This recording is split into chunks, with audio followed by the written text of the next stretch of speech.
Hi, everyone. It's Monique Alvarez. I am very excited to be going live with you today. We're going to be talking about six-figure joint ventures. And I want to give you the background and the backstory because oftentimes when people hear this, it's easy to make it sound like it's complicated or out of reach. And I'm going to break down for you today and actually in lives throughout this week, what they look like, who they're right for, and the simple structure that makes them work. So to give you an idea, I started this 3 years ago. So my husband and I started our business 16 years ago. And I say that our business went in three phases. Now, not all people have their business in three phases, but we did. So the first phase was about paying our own bills. We needed to pay our mortgage, our car payments, keep the roof over your head and food in your mouth. This is how all entrepreneurs start, right? We have to start out being able to feed ourselves. And so it was about where's the next client coming from? I was networking, I was posting on social media, having conversations, all of this type of thing. And what I quickly learned, I'm going to share this in a couple of my groups. What I quickly learned is that as your business grows and as you make more money, you need more people on your team, especially when we added a publishing division to our company in 2019. So then we needed editors and formatters, and we had to increase customer support because in the very first year of our publishing company, we were publishing hundreds of clients. And so at any given time, we were working with 500 clients. And so the team had to expand. Now, this is not true for everybody. So you might be listening right now and your business and your business model might not ever require 7-10 people on your team, and that's okay. But that was our phase two. And so phase two was about how do I make enough money for us to pay ourselves and then also to pay our team? Because once you have a team, those people are depending on their income just as much as you are. So that was phase two. And I think that for the biggest part of that for me personally was being able to hold that responsibility and that pressure, knowing how much needed to come in every single month and doing that month after month and year after year until it didn't feel heavy and it didn't feel stressful. It felt like an honor. It felt like this is just what I do. I know how to do this. I've done this so many times. 3 years ago, I had this little aha moment and I began to think about all the different people I'd networked with. We had already at that point gathered about 200 affiliates for our business and our offers. And so I had already practiced this idea of never networking alone, never doing business alone, never promoting alone. So it was just sort of the natural next step, the progression of, hey, who are the people that I could create these high profit collaborations with? Well, around the same time, I had been doing lots of podcast interviews. I'd got featured in a lot of media. In fact, we've been featured by every publication in the world, Forbes, Inc., Success, all the things, HuffPost. And I had hired a company to take over my podcast interviews. So scheduling them, coordinating them, making sure that the host had everything that they needed. And I decided as an experiment that the podcast interviews that this company was handling, which was a minimum of 8 a month, I was going to experiment with those podcast hosts and I was going to get to know them. I was going to keep the conversation and the relationship going. I was going to figure out what they cared about, what they were good at, what their audience wanted to have more of.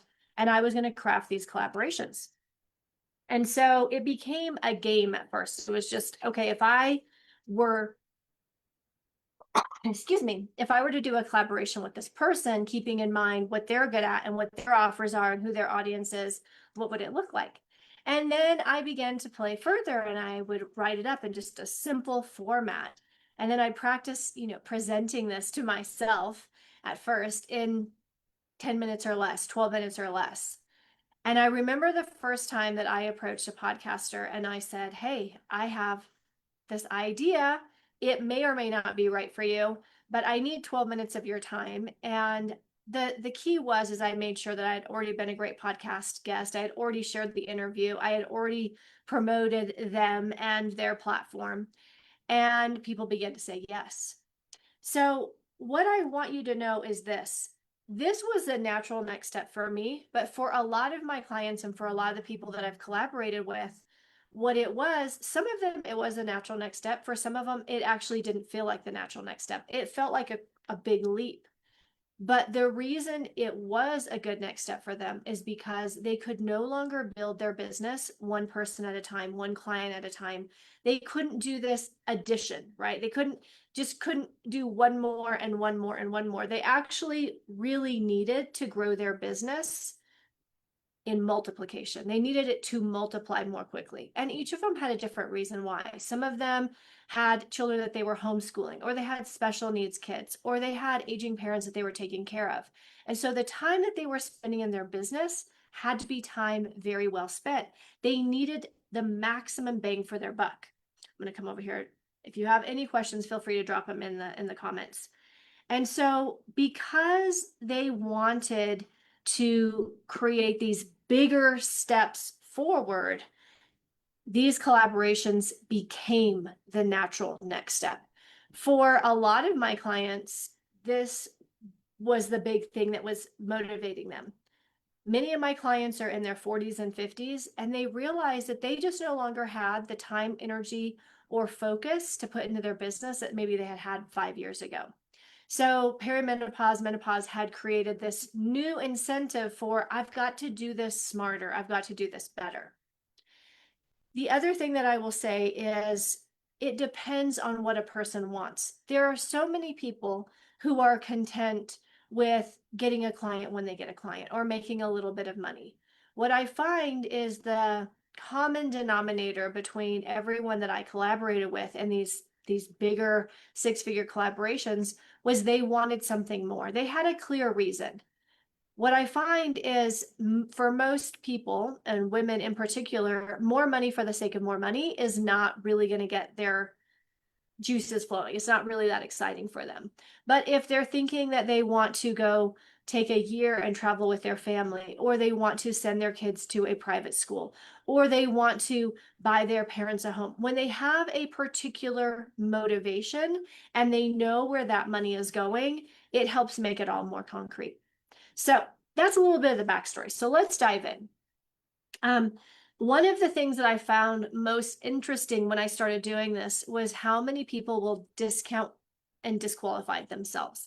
And I'm going to tell you the truth. When I approach somebody and I had this very clearly laid out plan where they would make a lot of money and I would make a lot of money and we were going to cross over our audiences and it was good for our audience and it was good for me and it was good for them. And if they said no because they could not envision, they could not lean into this future version of themselves, I let it go.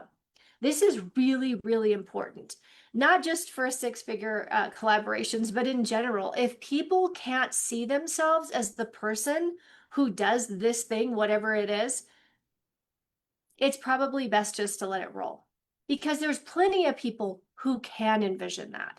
They can see this. In fact, they are dreaming about it. They're thinking about all of these possibilities. They know that they have something amazing and that would be just that much better if they could get it in front of more people.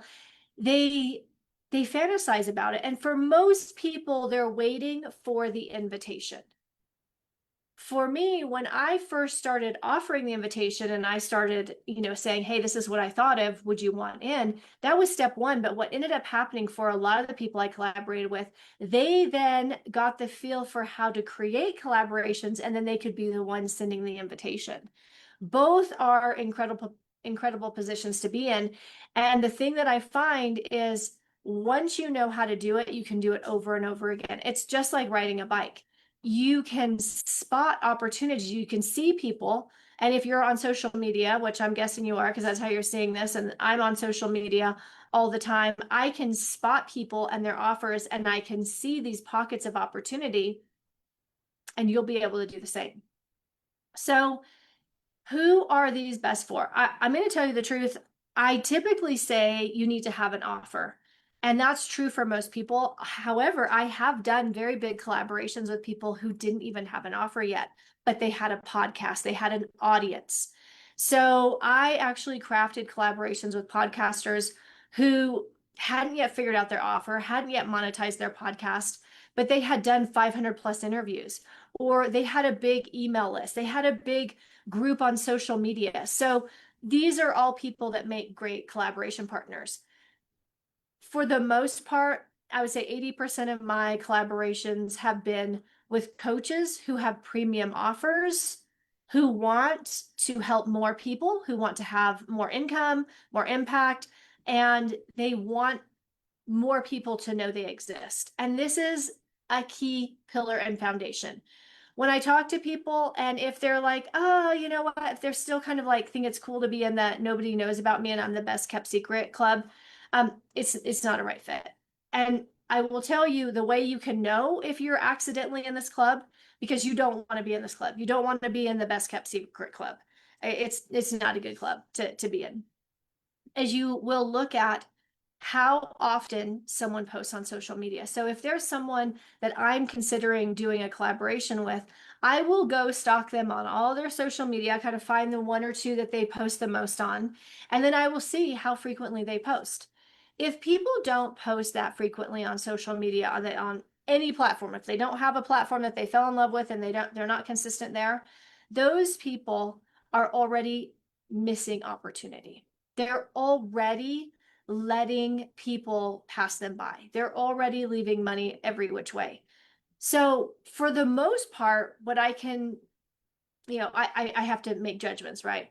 Those people aren't interested in serving more people. Those people are not interested in making more money, because social media is the easiest place to get more clients and to make more money. I mean, if you do one post a day, and that's all you did is do one post a day on social media, you would make $250,000 a year. I'm just throwing this out depending on your price point, right? If you did that and you posted every day on your profile and you posted in at least one Facebook group that was a big group that, somebody else had organized, and you just paid a certain amount to post in there, you could probably get an additional 100,000, right? If you really know how to work the group, you can do way more. Collaborations are a great way to take these giant chunks, but this is the thing. You can't be okay with being the best kept secret. You can't be okay being invisible and being quiet and being in the back row. You have to be okay coming front and center. And so, yes, yes, you want an audience. Yes, you want an offer. That makes it all so much easier. But really what you have to have is this desire and this ability to be seen and heard. Not every once in a while, but all the freaking time. Because your mission and your work is important enough. You have decided it's that important that I'm going to be out there all the time. And the thing that I find fascinating too is having our stuff out there all the time doesn't mean we're working all the time. In fact, it's the opposite. The reason I do 1, 2, or 3 posts on social media every day, and I email my list almost every day, is so that I don't have to be working all the time, but I can get new clients all the time, because I can do those activities in less than 20 minutes a day. So the real prerequisite is, do you want to make way more money in way less time with less effort? And are you okay being seen and heard by everyone? These are the fundamentals. And if somebody is like, heck yeah, this is exactly what I'm all about, then crafting a collaboration becomes very easy. And I like to define collaboration partners as people who serve the same audience in 2 very different ways. To give you an example, I did a collaboration with a podcaster, and podcasters naturally, as just part of the thing, they're obviously passionate about sharing people's stories, creating a platform where people can share their story. And a lot of them have a very specific focus. So one of my collaborations that was really easy to put together, and this was one of the first ones, I can't actually remember who was the first one, or it was in the first handful. This person had done over 500 podcast interviews, interviewing women who had taken something that was challenging in their life and turn it around. And it actually became their inspiration for their life and their business. And so when I was on this podcast and I learned more about what their mission was, it was very easy for me to say, hey, I have a publishing company. You have a podcast. You've interviewed over 500 people. Every single one of these people wanted to tell their story, and you wanted to champion their story. I own a publishing company. What if the next step for every one of your guests was, hey, you can tell your story on the podcast and you can share your story in a book that will be published on Amazon? And it just became built in. We created this next step where every single person was invited into that. And every person who had been interviewed previously was sent an email and invited into a book. Now, we made sure that the cover and the title and the subtitle spoke directly to the theme of this podcast. This particular podcaster ended up selling, I want to say, over 60 spots in a book. And we had, at that time, I think we were selling the spots for 2,000 or 3,000. I think maybe 2,000 was the basic and VIP was the 3,000. Their name was on the cover. So if you do the math there, right, and we split everything 50-50, this podcaster instantly got a stream of income that they didn't otherwise have, but their audience was hungry for it, waiting for them to present this opportunity. And when they did, it was a yes. Now, I already had the publishing side down.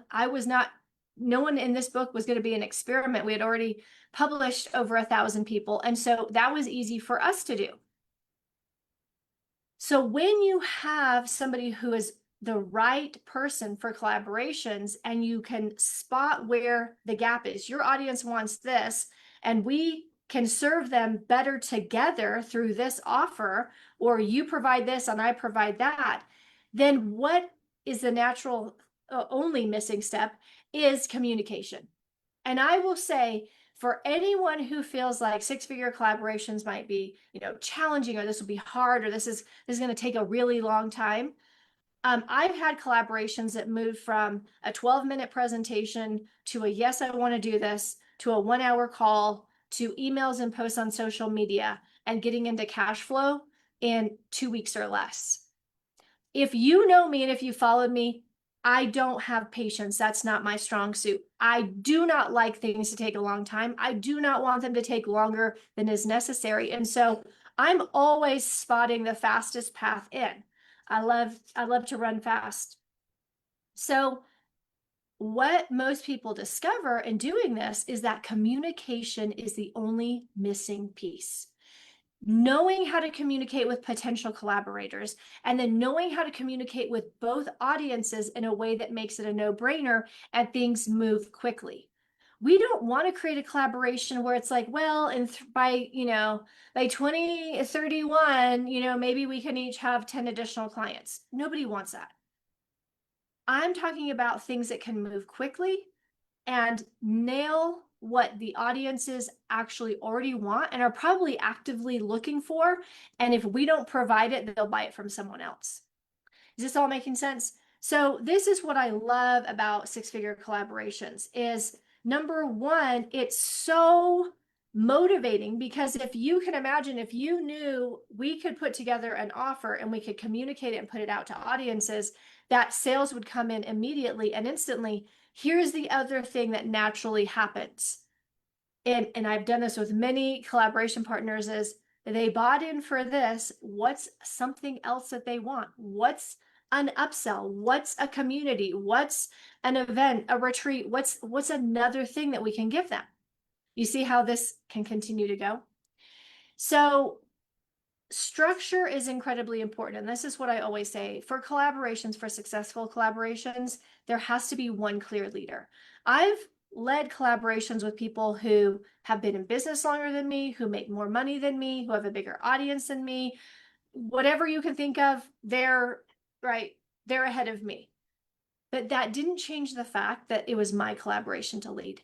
There is no co-leadership in collaboration. While you come together on it, there's one clear leader. It was my job to make sure that the next step was laid out, thought about, strategized, and it was prepared. It was my job to give them next steps. It was my job to inform them of what the next phase looked like. Without strong leadership, collaborations collapse. This is the number one reason when I talk to people and they're like, oh yeah, I tried to collaborate, but I couldn't find anyone to collaborate with, or we were doing something and then it just fell apart. It was that, it's hard to hear, but it's because the leadership failed. It's because there wasn't one person who was completely clear. It is my job to continuously lead this thing forward. And one collaboration can turn into 2, 3, 4, 5 if the leader knows how to keep creating those offers and those opportunities for the two audiences. So the thing that I have found is that for most people, when they hear about this, it's like, oh my gosh, I want to do this because this is exciting. This is bigger steps forward. This is more money. This is less energy. We can have people moving with us, right? But they don't necessarily feel confident about leading it. So what I have done is I have put together this group. I call it Rich Networker, because when you know how to network and you know how to collaborate, you get rich. It's just the thing, right? If you are waiting to have somebody else invite you, or you're attending networking events and it's not growing your business, I can tell you we can address that, right? Because networking and collaborating, when it's done right, it will always lead to growth and expansion. So I'm putting together this group called Rich Networker. It's going to have no more than 12 members at any given time. And what I'm going to do is teach what it looks like to have referral partners, to have six-figure collaborations, how to spot them, how to craft them, how to lead them. And for most of the people who come into this program, the first collaboration is going to be with me. And so I can help them see the potential, see the opportunity, see where there's gaps, and I can run with them on it so that I am teaching them how to lead this. Hey, by the way, this is your job. This is the next thing that you're going to do. I just started this. One of the ladies who came into Rich Networker last week, we started her first collaboration yesterday. And she got instructions this morning of, hey, this is what's important. This is how you need to communicate in order for this to reach the people that you want it to reach. If six-figure collaborations and knowing how to lead these and how to spot them and how to craft that 12-minute presentation and all of these things, if this is in your heart to do, and you know that you're capable of it, you know that this could be your next step. Like I say, some people, they'll put time limits on themselves. They'll put requirements on themselves that are unnecessary. But if you hear this and you know this is for you and that you have to make the most of your time when you're working in your business, and instead of chasing, one client at a time, if you want to be able to get 20, 40, 60 clients at a time, I want you to send me a private message and just tell me more about Rich Networker. I am filling out the additional spots. This officially starts in September, but as soon as people join, I kick them off. There's women who are already in motion because they joined last week. I'll be going live every single day this week and talking about different aspects of this, because a lot of this is not about how do you actually do it. It's about how do you think differently so that you can see yourself in this and that you can say yes to it and that you can be willing to lead it. All right. Have a wonderful rest of your day. I shall see you tomorrow.